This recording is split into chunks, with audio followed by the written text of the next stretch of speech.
Red Bull has confirmed Perez's seat for 2024, but it seems like they're still exploring some options for the foreseeable future, more precisely when the Mexican driver's contract runs out in 2025. While many were putting their hopes on Ricciardo, Tsunoda, or maybe even Lawson, the majority of the F1 experts have urged Red Bull to make a move for the quiet star that is currently stuck in the backmarker field and hasn't been able to compete for wins ever since 2021.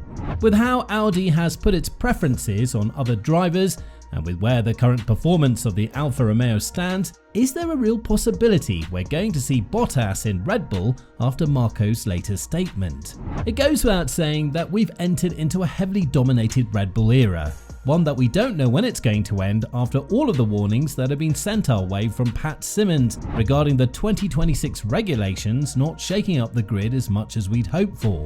Nonetheless, this doesn't mean that a boring period is ahead of us, especially with how the current driver situation is unfolding in Red Bull. There seems to be a scenario of calmness before a storm, and that storm could be caused by no other driver than Valtteri Bottas. The Finn has accepted the fact that he would never be able to be a legitimate championship contender in Mercedes, even though he won 10 races and 20 pole positions with the Brackley-based squad.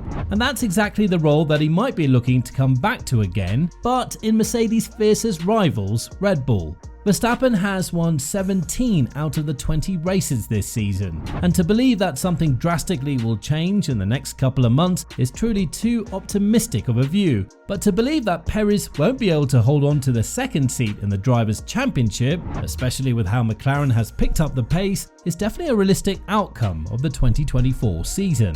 This will open up the road for any driver who would be more than pleased to see themselves alongside Verstappen, and in this case, it might as well be Bottas. While the scenario does sound a bit crazy considering that he was driving for the team that Verstappen fought extremely hard for himself in 2021, times change, and Alfa Romeo is certainly not looking like the promising team that Bottas believed it was when he joined them in 2022. More frequently than not, the team struggles with reliability issues, and their car is just nowhere near the midfield, as they've been jumped by AlphaTauri now and are next to last in the Constructors' Championship. Speak all you want about Bottas, but he does have winning experience, and if you are to compare him with Ricciardo, maybe you would get a better end product. Although all of his wins came during a time when the sport was vastly dominated by his team, from 2017 to 2021, which wasn't that hard of an achievement to score. According to Peter Windsor, this is a move that should definitely be considered from Red Bull's side. And although he defended the Mexican driver despite his dip in form in the first place, Peter now feels like there is much more to achieve from the Austrian team after the results that Verstappen has showcased in 2023. The difference from P1 to P2 is bigger than the one from P2 to the last driver on the grid, Nick de Vries, and that's very likely to be the end product of the entire season as well.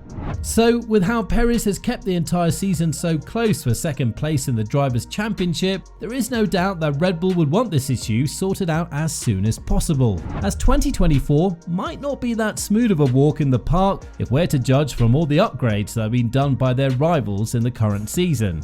Elaborating on this matter even further, Windsor went on to say, maybe Perez, now you could say after getting beaten by Alonso and Aston Martin around Brazil, maybe the time has come to think about getting somebody who's a bit more adaptable and a bit more of a racer in all conditions than Sergio Perez. Probably no in terms of pace, because you don't want a George Russell in there, you don't want an Oscar Piastri in there stirring things up. And so, who else would I put in that second seat? Valtteri Bottas would be another guy who I think would do a good job in that second Red Bull. He's the sort of guy that Red Bull would hire actually because he's got a good pedigree. He's a bit quieter than Perez. He's not by no means in the same class as Max or Lewis or Leclerc, but he's not bad. Better than Perez, I think. If you're going to look at anybody, Bottas would be the guy. Furthermore, Peter went on to say that Audi's future is definitely not lying with Bottas, because the German newcomer is looking to sign another top-tier driver in the likes of Sainz or Norris, or potentially a championship presence in Alonso. So having Bottas in the same outlet he is right now beyond 2026 is kind of hard to imagine. So far, the statement from Red Bull is loud and clear. 2024 is the year of Perez. And we're not alluding that something would change here if the veteran does a good job, but in case he doesn't, there are absolutely no indications about his replacement. And it seems like this is something that Red Bull would resort to if they feel that the utter dominance in both championships is under a huge threat. Christian Horner and Helmut Marko were both adamant that the second place in the Drivers' Championship is extremely important with the current dominant machinery that Red Bull has in their hands. And quite frankly, the only reason why it's this close is because apart from Perez, the rest of the grid has been extremely volatile in the first half of the season. But once McLaren understood what needed to be done on their car, and Mercedes found out some performance from the Austin floor upgrades, the risk that was directly imposed on Perez's second seat was enlarged. Now, when everything is supposed to start from zero in 2024, Perez might have a very difficult time trying to keep up with Verstappen and the pack ahead. So be that as it may, the replacement is not that far away if you take all things into consideration. Plus, Red Bull is very sure that the upcoming season is not going to be one in which they're going to dominate the grid with ease. Something that Horner addressed earlier this month. When talking about this matter, he went on to say, "It's always difficult to read too much into those things. I think that, there are a lot of world championships that are won in the wind tunnel based on numbers at this time of the year. I think that we've got a great car, we've got a great basis. If we keep evolving it, of course, the returns are going to diminish because you're hitting, the top of the curve. You can see it will concertina, it will become closer, and that will stretch us more for sure." The question is whether Bottas would like to hop into this career opportunity if it ever comes down to him, because from what is currently seen, Red Bull is not likely to opt out for another alpha male driver in this era. And as Helmut Marko said, the team has given up on looking for the next Verstappen because that's simply impossible.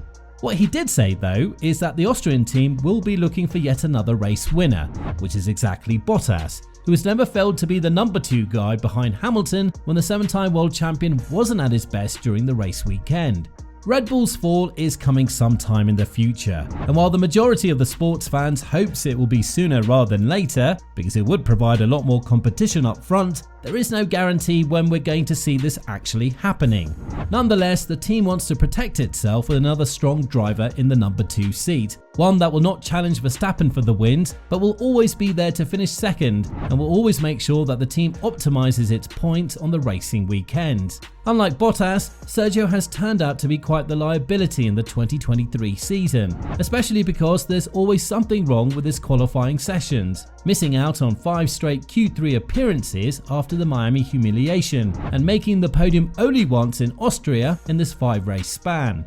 And that's very unlikely to happen if you have a driver of Bottas's caliber sitting next to Verstappen. With this in mind, do you think that Red Bull will go down this road? And if so, how do you think everything will play out for all sides involved? Let us know in the comments down below.